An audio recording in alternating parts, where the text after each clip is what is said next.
नमस्कार, बहुत स्वागत है आपका न्यूज नेशन के डिजिटल लाइव में और मैं हूं आपके साथ रंजना सिंह राठौड़। साल 2025 एविएशन इंडस्ट्री के लिए शायद बहुत अच्छा साल नहीं है। उसकी गवाही कई बड़े हादसे देते हैं, जिसकी शुरुआत में आपने देखा हो तो अहमदाबाद में जो प्लेन क्रैश हुआ और उसके बाद एक के बाद एक कई विमान हादसों की फहरिस्त ये बढ़ती चली जाती है। और आज एक बार फिर से जिक्र इसका इसलिए क्योंकि बांग्लादेश में आज एक बड़ा हादसा हुआ। बांग्लादेश वायुसेना का ट्रेनिंग विमान ट्रेनिंग के दौरान ढाका के माइलस्टोन कॉलेज और स्कूल के एक इलाके में गिर गया, जहां पर क्लासेस चल रही थी, छात्र अंदर मौजूद थे और जोरदार धमाका हुआ और इलाके में अफरा तफरी मच गई। जो रिपोर्ट सामने आ रही है उसके अनुसार अब तक 19 लोगों की मौत की खबर है, जिसमें 16 छात्र शामिल हैं, 2 शिक्षक भी हैं और एक पायलट के भी मरने की जानकारी सामने आ रही है। तो वहीं 160 से ज्यादा लोग जख्मी हैं, जिन्हें संबंधित अस्पतालों में भर्ती करवाया गया है। लेकिन इस बड़े हादसे के बाद अब कई बड़े सवाल खड़े हो रहे हैं, खासतौर पर एविएशन इंडस्ट्री को लेकर कि हाल फिलहाल ही पिछले 1 साल या 6 महीने के आंकड़ों को अगर आप उठा के देखें तो कई ऐसे हादसे सामने आ चुके हैं कि कहीं आप इंजन फेल होते हुए देखेंगे, कहीं आप कुछ गड़बड़ी, कहीं आप कुछ गड़बड़ी, और इसका खामियाजा आम जनमानस को उठाना पड़ रहा है। और जिस वक्त ये हादसा हुआ, जो लोग वहां पर मौजूद थे उनके जो बयान सामने आ रहे हैं उसके अनुसार ना कोई चिंगारी नजर आई, ना कोई आवाज नजर आई, सीधा प्लेन गिरता है और धमाका हो जाता है। ऐसे में क्या ट्रेनिंग के दौरान क्या स्पेसिफिक कोई हाइट यहाँ पर वायुसेना की जो विमान है उसके होनी चाहिए, इसके भी क्या कोई नियम कायदे होते हैं, इस तरीके के तमाम अब जो डिस्कशंस हैं अब वो बढ़ चले हैं इस बड़े हादसे के बाद। लेकिन कई लोगों की मौत की खबर ने पूरे बांग्लादेश को झकझोर कर रख दिया है।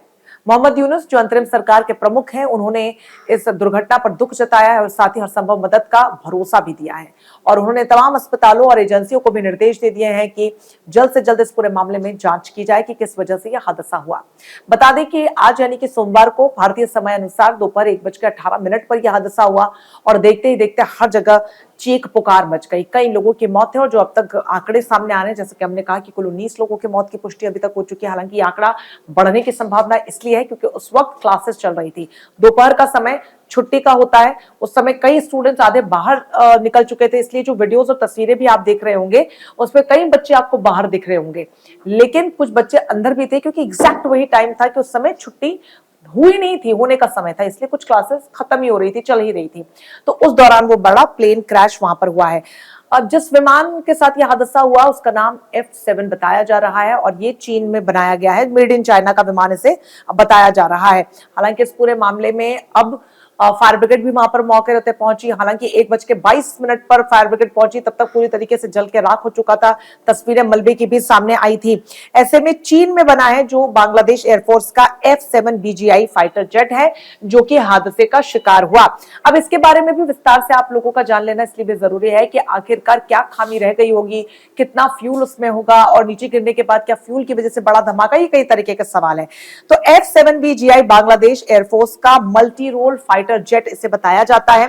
चीन के चेंगदू J7 फाइटर जेट का ये एडवांस वर्जन है जो कि बांग्लादेश के पास था, जिसे सोवियत यूनियन के MiG-21 की तर्ज पर भी बनाया गया था। यानी कि अगर आप चीन के J7 फाइटर जेट की बात करें या फिर MiG-21 की बात करें तो ये उससे भी ज्यादा एडवांस था और MiG-21 की तर्ज पर इसे बनाया गया था। BF ने 2011 से 2013 की बात करें, इसके बीच में इस फाइटर जेट को खरीदा था और इसे थंडरकैट स्क्वाड्रन में शामिल किया गया था और फिलहाल ये जिस वक्त हादसा हुआ उस वक्त ये ट्रेनिंग पर था। साथ ही आपका ये भी जानना है जरूरी है कि F7B GI एक बार में 600 से 650 किलोमीटर की कॉम्बैट रेंज तय कर सकता है, जबकि फेरी रेंज 2223 किलोमीटर तक की इसकी है। यह अधिकतम 17,800 मीटर की ऊंचाई तक उड़ सकता है और 155 मीटर सेकंड की रफ्तार से ऊपर उठ सकता है। तो इसकी जो काबिलियत थी, इसकी जो क्षमता थी वो कई गुना ज्यादा थी। बावजूद इसके वो इतनी कम हाइट पर आकर कैसे क्रैश हो गया, जैसे ही उसने उड़ान भरी वो क्रैश हो गया, ये बड़ा सवाल है। इस फाइटर जेट में 2 तोपों के साथ 7 हथियार लगाने वाले पॉइंट्स भी शामिल हैं।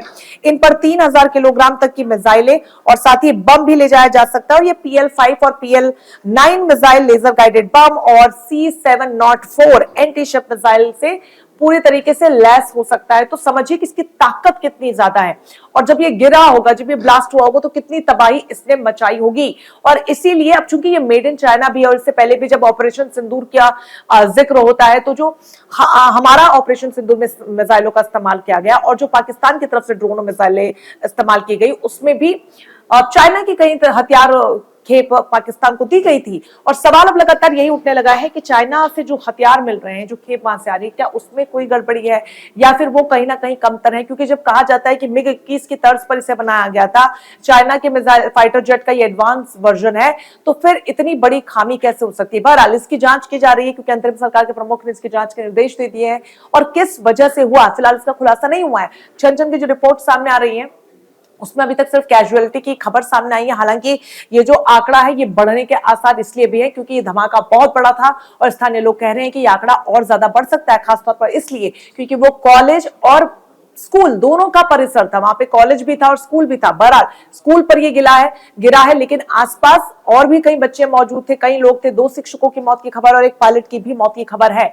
इस पूरे हादसे को लेकर दुनिया भर में अब शोक की लहर है। वो इसलिए भी क्योंकि एविएशन इंडस्ट्री का, जैसा कि शुरुआत में जिक्र किया कि 2025 का जो साल है वो बहुत अच्छा नहीं गुजरा है। फिर चाहे हमारे देश की बात करें, पड़ोसी देशों की बात करें, या फिर आप विश्व स्तर पर देख लीजिए, दुर्घटनाएं विमान के सामने आ रही हैं, वो अपने आप में बेहद दुखद है। फिलहाल के लिए बस इतना ही, फिर मुलाकात होगी। मुझे दीजिए इजाजत, नमस्कार।